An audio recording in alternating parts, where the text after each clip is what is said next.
Hello folks, Dick Fairburn here, once again at an undisclosed location in the Black Hills of South Dakota. I'm talking about the guns of the Little Bighorn. In part 1, I outlined the history of George Armstrong Custer. I talked about the weapons that were used at the Battle of Little Bighorn by both the 7th Cavalry and the Native American warriors from the Arapaho, Cheyenne, and Sioux tribes gathered on the Little Bighorn River. And I said the timeline presented by the U.S. Park Service at the battlefield differs significantly from the research conducted by some private individuals. That's what I want to talk about now. How much of what you see when you go to the battlefield is up to debate about how Custer died. So stick around. I'm going to tell you why Custer's personal rifle and his personal ammunition was so important to the story. And it's something you hardly ever hear in any video or book about this fight.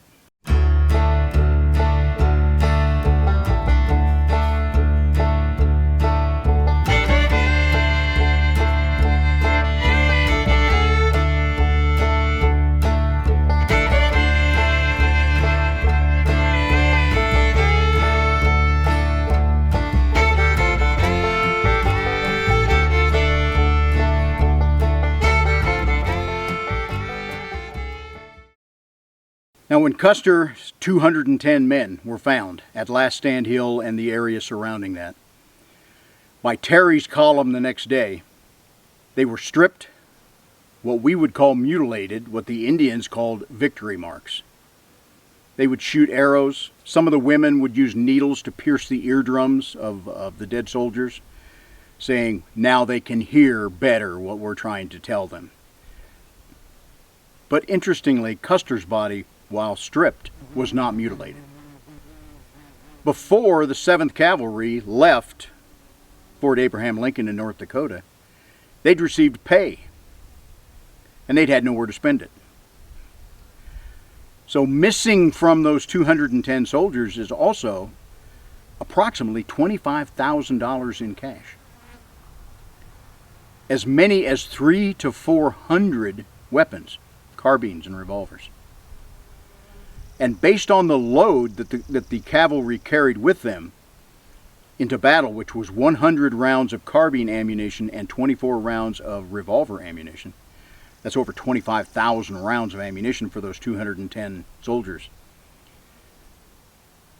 The weapons and ammunition are gone as well. Now, certainly a lot of that ammo was expended by the cavalry trying to save their own lives, but thousands of rounds of ammunition were left. The money, the weapons, and that ammo, for the most part, have never been found. The legend is that it was cached in some caves not too far from the Little Bighorn. And there have been expeditions to try to find it, and some have made some progress, found some artifacts that lead them in a specific direction, but it has never been found. But here's the thing you don't hear from most reports of the battlefield. As I mentioned in the first episode, Custer did not use a trapdoor Springfield rifle, and he did not use .45-70 ammunition. He had a Remington rolling block sporting rifle chambered in .50-70, the cartridge that preceded the .45-70 in U.S. military use. His ammunition was not inside primed with soft copper casings. Custer's personal ammunition had harder brass cases with outside inserted primers like the ammo that we see today. The Indians had Custer's personal ammunition and probably his rifle before he was supposedly the last man to die on Last Stand Hill. Now, I mentioned Hank Wiebert, I'm not sure how to pronounce his name. He was a rancher who grew up from the age of 3, just a few miles from the battlefield. He and his father spent his whole life working cattle in the area, finding artifacts, spurs, bits. They found the skeleton of one of the soldiers who was not found originally when they buried them at the battlefield. He wrote a book called 66 Years in Custer's Shadow. And the differences in Hank's book are For example, in the hearings and aftermath of this disaster at the Little Bighorn, there was testimony that Custer's command went down a certain little drainage and watered his 210 horses on this head of Reno Creek and things like that. Where Hank said, no. He said this was a hot June. We're talking 90 to 100 degree weather. There would not have been enough water in that creek to water 210 horses. It was almost always dried up under those kind of conditions. But he said if you went to the next drainage over, a little bit larger flow of water was available. He could have watered that many horses there. So I really take his book to be pretty accurate, because this is a guy who has lived the land, and he can give you valid reasons why Custer's trail to Last Stand Hill and his end probably don't fit. Hank was the guy who actually found Crow's Nest. Crow's Nest was a very important point in putting this battle back together and figuring out what happened. Crow's Nest was a high point where Custer's scouts, he had joined them eventually, they first saw where the camp was located on the Little Bighorn River. They could not see the camp itself, but they saw hundreds of ponies grazing on nearby hillsides, and they could see the smoke coming from campfires. So they knew where the Indian encampment was. The location of Crow's Nest changes when Custer would have been able to actually see the village itself. And it was misplaced for a number of years until Hank Wybert, who learned how to use metal detectors, found some artifacts on another high point.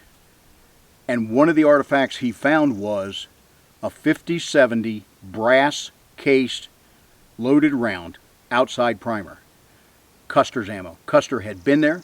He had apparently dropped a round of his ammunition on that location, and that once and for all proved the location of the Crow's Nest.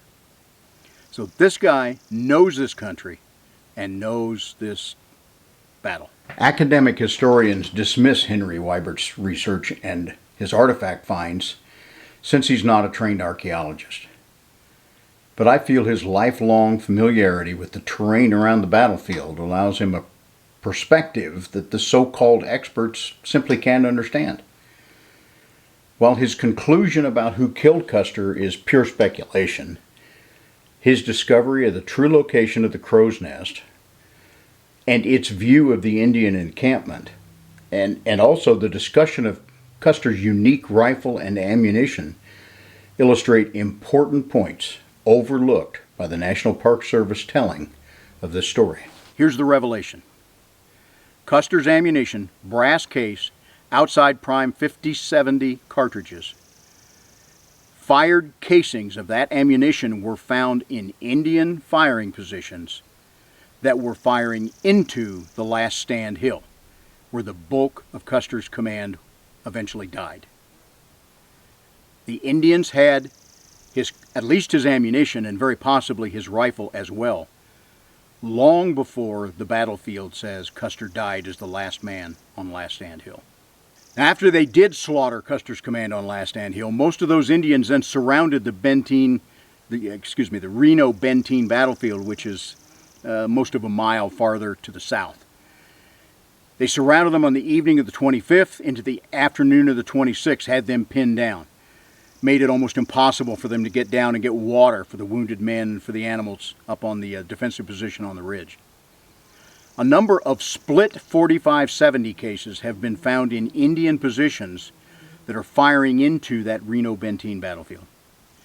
Now, as I said in the first episode, the Indians had some 50-70 carbines, most of which they had probably picked up as battlefield lost items in previous fights with the cavalry. But apparently during this siege of Reno and Benteen, they had 50-70 rifles, but they were out of 50 caliber ammunition. So they tried putting 45-70 ammo into the cartridges, and it will work, strangely enough. You can fire a 45-70 in a 50-70 rifle, and I'm going to show you a video that a guy did that recently.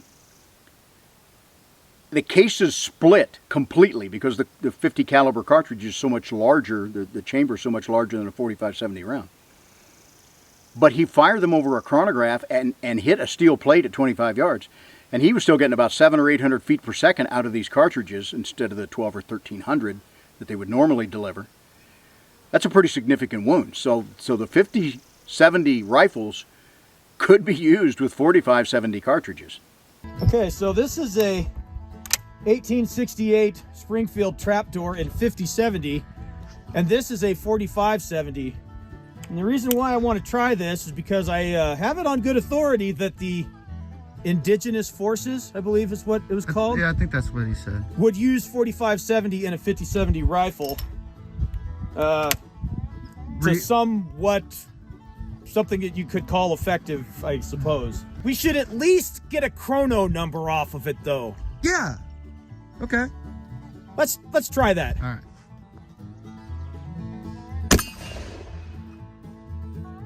There we go.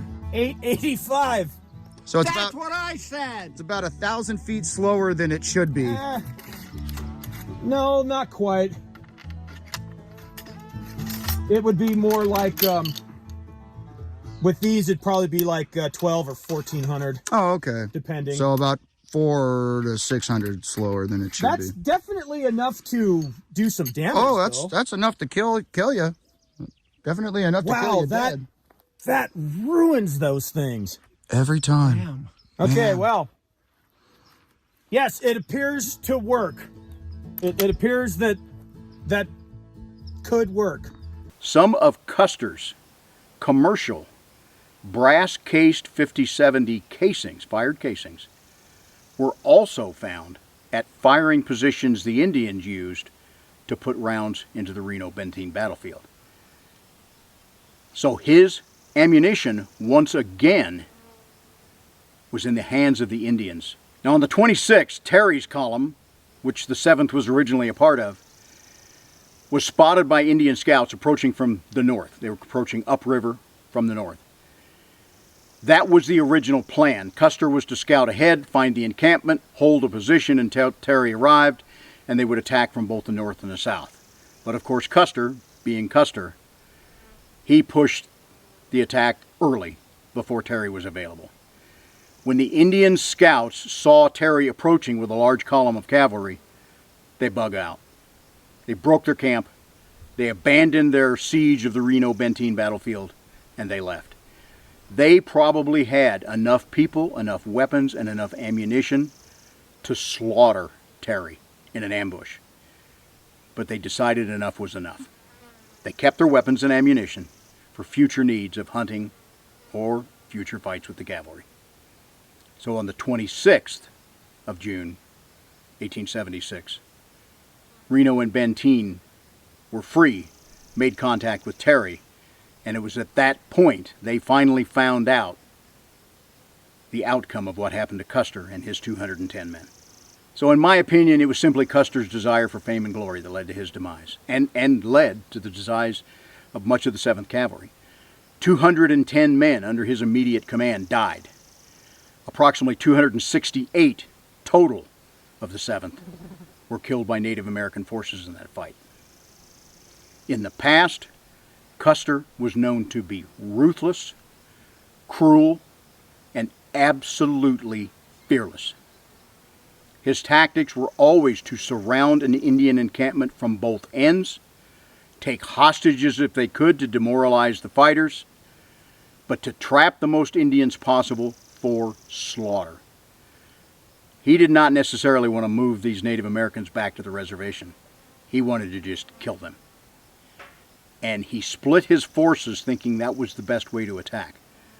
But he had no idea the size of the force that was going to oppose him. And when Custer's body was found, he had 2 wounds. One to the chest. There are differing accounts of whether it was left or right, upper chest, kind of the shoulder area.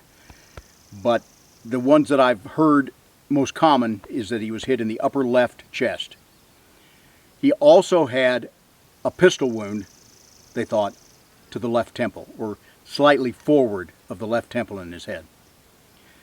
As I mentioned, his body was stripped, but it was not mutilated or marked with victory marks as the Indians did. Now the Native Americans, they claimed that they did not know they were even fighting Custer until much later. When they did find out it was Custer that they had slaughtered on the Little Bighorn, most of them, denied they were even there. Oh, gee, we didn't kill Longhair. We didn't even know he was there. There was a civilian doctor named Henry Porter with the 7th. He ended up at the Reno-Benteen battlefield, where he treated a number of the wounded, leg amputations, bravely, in the face of fire, doing medicine on these men. Supposedly, many, many years later, he told a young man that prior to leaving Fort Abraham Lincoln for this expedition, that the Colt Company sent 3 pre-production experimental revolvers to General Terry. Revolvers that we would know now as the 1877 double-action revolver in 41 caliber, 41 long Colt. This was known as the Thunderer. There is no evidence that we can find to prove that this is true. But Dr. Porter said those 3 revolvers that arrived for kind of cavalry trials, General Terry kept one himself, that he gave one to Custer, and he gave the 3rd one to Dr. Henry Porter. Porter claimed Custer was carrying that pre-production 1877 Colt on the day of the Little Bighorn. When Terry's column arrived, Reno and Benteen were relieved from the siege, and they went to what we now call Last Stand Hill and found all of the dead troopers. Porter claimed that Custer's shoulder wound probably would not have been fatal, but obviously the head wound was.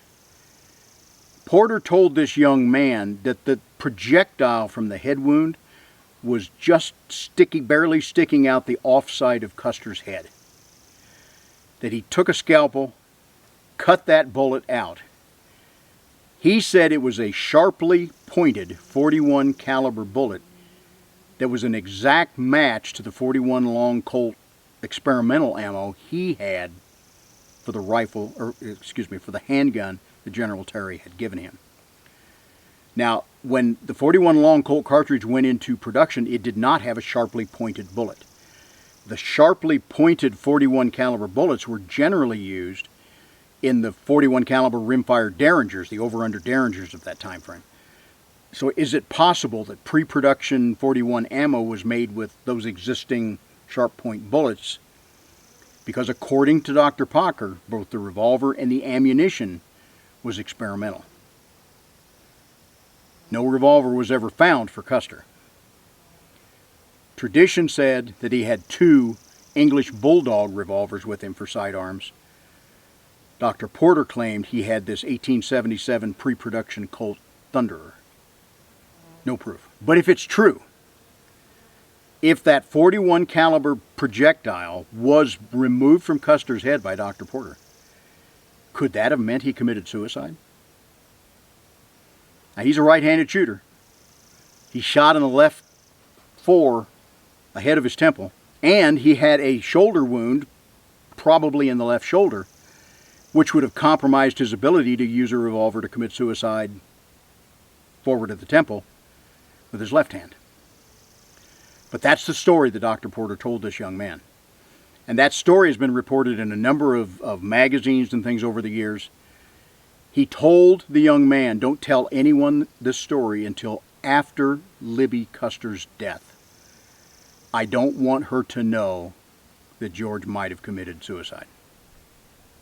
Again, there's no proof.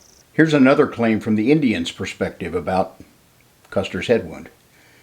Bull Tatonka, a Minneconjou of the Bad Hand Band, witnessed a young Oglala warrior ride up behind Custer, grab him by the hair, and shoot him in the temple with a Derringer, then ride away.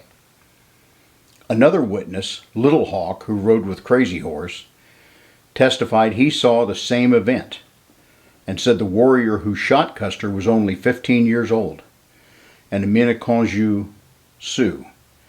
This Sioux warrior was Charging Hawk, who shot Custer with his 41 caliber Southerner Derringer allegedly serial number 3667. But Custer's hair was cut short before the fight. I don't think suicide fits with Custer's reputation.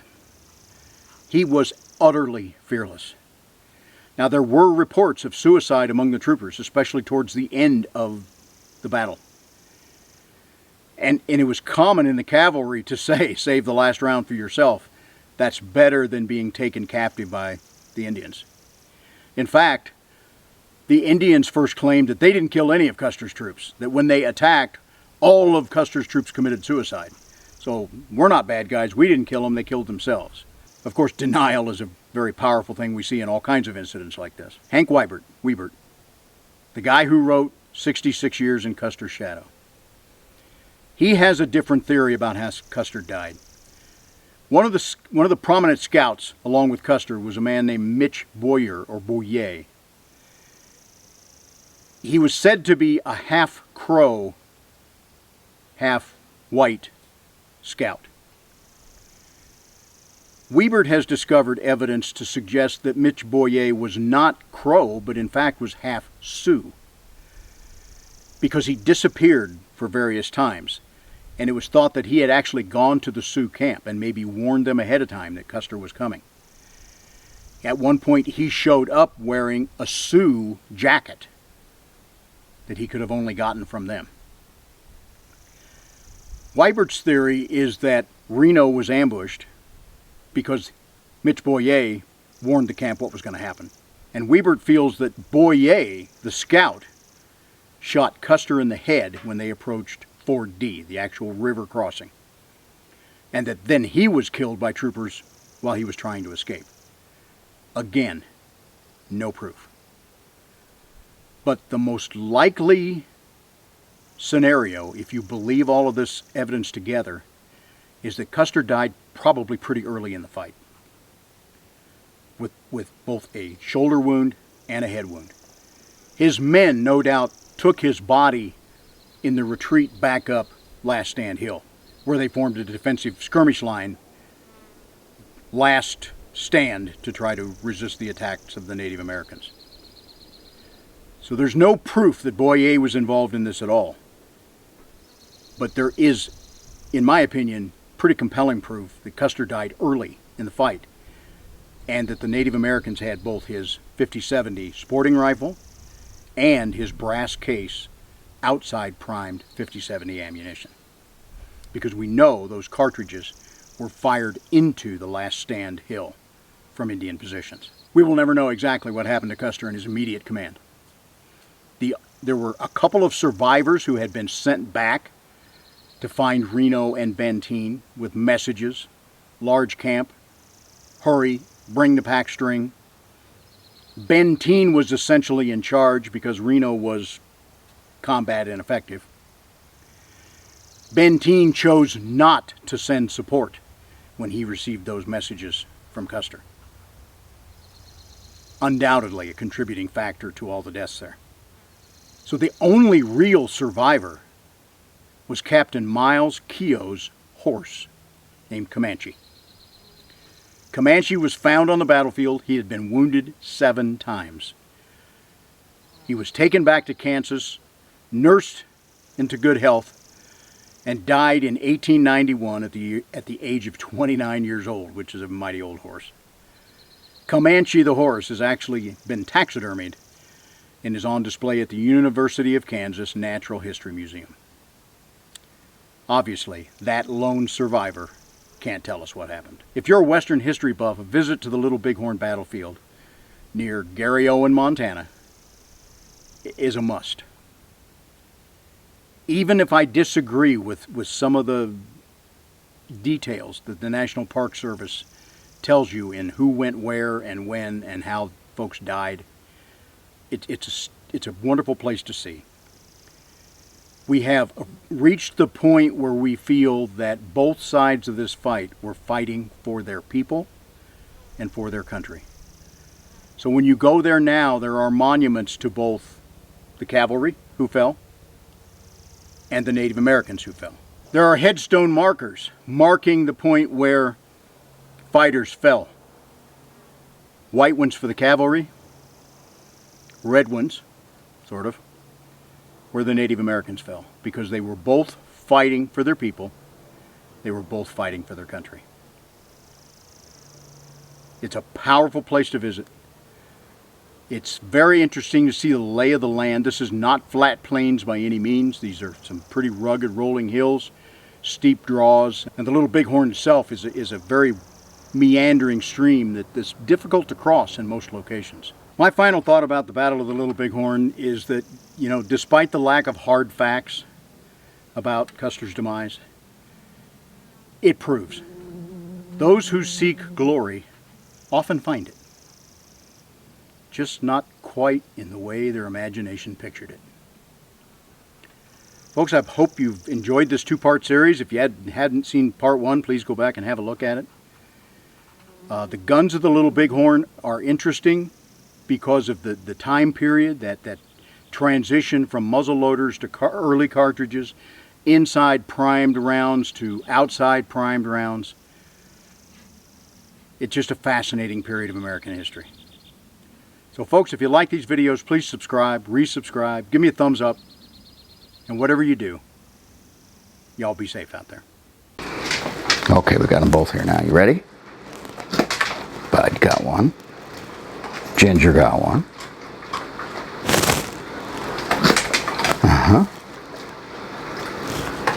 Oh, she missed it.